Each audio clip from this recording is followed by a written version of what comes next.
क्या बात करनी है? रेशनल नंबर क्या होता है? रेशनल नंबर डेफिनेशन से शुरू करेंगे। पहले किसकी बात करेंगे? डेफिनेशन की। डेफिनेशन की बात करेंगे तो लिखेंगे क्या बेटा? Rational rational number. क्या लिखेंगे बेटा? Rational number. क्या होता है रेशनल नंबर? ऐसा नंबर जिसे P अपॉन क्यू या A अपॉन बी के फॉर्म में, यानी जैसा हम पहले जानते थे कैसे, न्यूमरेटर के फॉर्म में और डिनोमिनेटर के फॉर्म में। न्यूमरेटर और डिनोमिनेटर के फॉर्म में हम लोग लिखते थे, जिसे हम लोग क्या कहते थे? फ्रैक्शन कहते थे। फ्रैक्शन कहते थे बेटा, यही कहते थे ना। तो यानी अगर मैं लिखूं 2 तो इसके नीचे कुछ नहीं तो 1, यानी 1/2 भी लिख सकता हूँ, 3/5 भी लिख सकता हूँ, -2/3 भी लिख सकता हूँ, 4/7 भी लिख सकता हूँ। सब क्या है? फ्रैक्शन है। तो जो फ्रैक्शन था हमारा न्यूमरेटर अपॉन डिनोमिनेटर के फॉर्म में, जो फ्रैक्शन था हमारा न्यूमरेटर और डिनोमिनेटर के फॉर्म में, वही अब क्या कहने लगे हैं हम लोग? Rational number. ठीक है, तो डेफिनेशन लिखें। Any number which can be written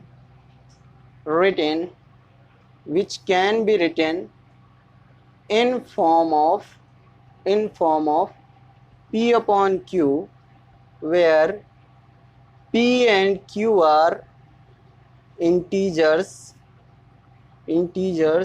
and Q is not equal to 0, Q 0 के बराबर ना हो, यानी denominator, are called as rational number. Are मत लिखो, इज लिखो। Is called as rational number. ठीक, बात समझ में आ गई? लिखो जरा इतना। इसके एग्जांपल्स की बात करते हैं। क्या क्या नंबर रेशनल नंबर हो सकता है?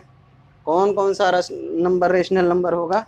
तो जरा देखो, अगर रेशनल की बात करेंगे तो रेशनल नंबर में कौन सा नंबर आ जाता है बेटा? रेशनल नंबर की बात करेंगे तो रेशनल नंबर में सारे होल नंबर क्या हैं? रेशनल नंबर हैं। होल नंबर कहाँ से? 0 1 2 3 4 डैश डैश डैश डैश। ठीक है, सारे नेचुरल नंबर क्या हैं बेटा? सारे नेचुरल नंबर क्या हैं? रेशनल नंबर है। All natural numbers are rational number, from where 1 2 3 4 and so on. All fractions are rational number. Fraction कैसा होता है बेटा? 2/3, -1/2, 7/3, ऐसे होता है। ठीक है। All integers are rational numbers, यानी इंटीजर क्या होता है? इंटीजर निगेटिव भी होता है, पॉजिटिव भी होता है और ज़ीरो भी होता है।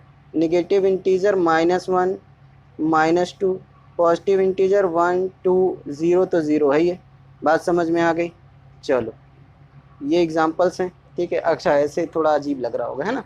चलो ऐसे लिखो, -1 -2 -7 1 3 5, ये 0।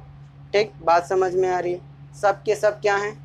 चलो, और डेसिमल में अगर बात करेंगे, डेसिमल भी है, लेकिन सारे डेसिमल नहीं होते हैं। डेसिमल सारे नहीं होते हैं। डेसिमल में भी खास कौन से? Terminating decimal. टर्मिनेटिंग डेसिमल क्या होता है बेटा?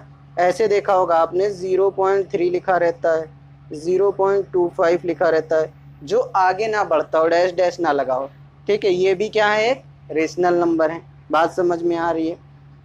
एक चीज और आती है, नॉन टर्मिनेटिंग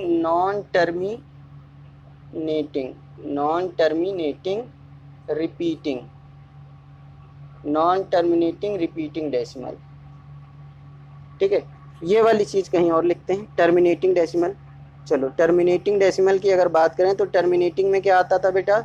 0.3, 0.25, ये सब देखा हमने, 0.87, ऐसे करके। नॉन टर्मिनेटिंग रिपीटिंग का एग्जांपल मैं इधर लिख रहा हूँ। ठीक है, जैसे हम लोग क्या देखते हैं, 0.3333 चलता जाता है, या 7, ठीक है, ऐसे चलो 4 4 4 चलता जाए, ठीक है, यानी 0.3 बार लिख लें या 0.4 बार लिख लें, तो ये क्या हो जाएगा बेटा, नॉन टर्मिनेटिंग रिपीटिंग। इतने नंबर जितने बात किए हमने ये सब क्या हैं, रेशनल नंबर हैं। क्या है बेटा, रेशनल नंबर। कॉपी करो जरा, किस फॉर्म में लिख सकते हैं बेटा, P/Q के फॉर्म में, और Q किसके बराबर नहीं होना चाहिए, 0 के। P और Q इंटीजर है, इंटीजर की बात कर ली हमने। इंटीजर क्या होता है, पॉजिटिव भी होता है और नेगेटिव भी होता है और 0 भी होता है। यानी अगर तुमसे कोई कहे 0 एक रेशनल नंबर है तो कहोगे हाँ। 1 एक रेशनल नंबर है, हाँ। -1 एक रेशनल नंबर है, हाँ। 2/3 एक रेशनल नंबर है, हाँ। ठीक है, 5 एक रेशनल नंबर है। ठीक है, बात समझ में आ रही, चलो कॉपी करो।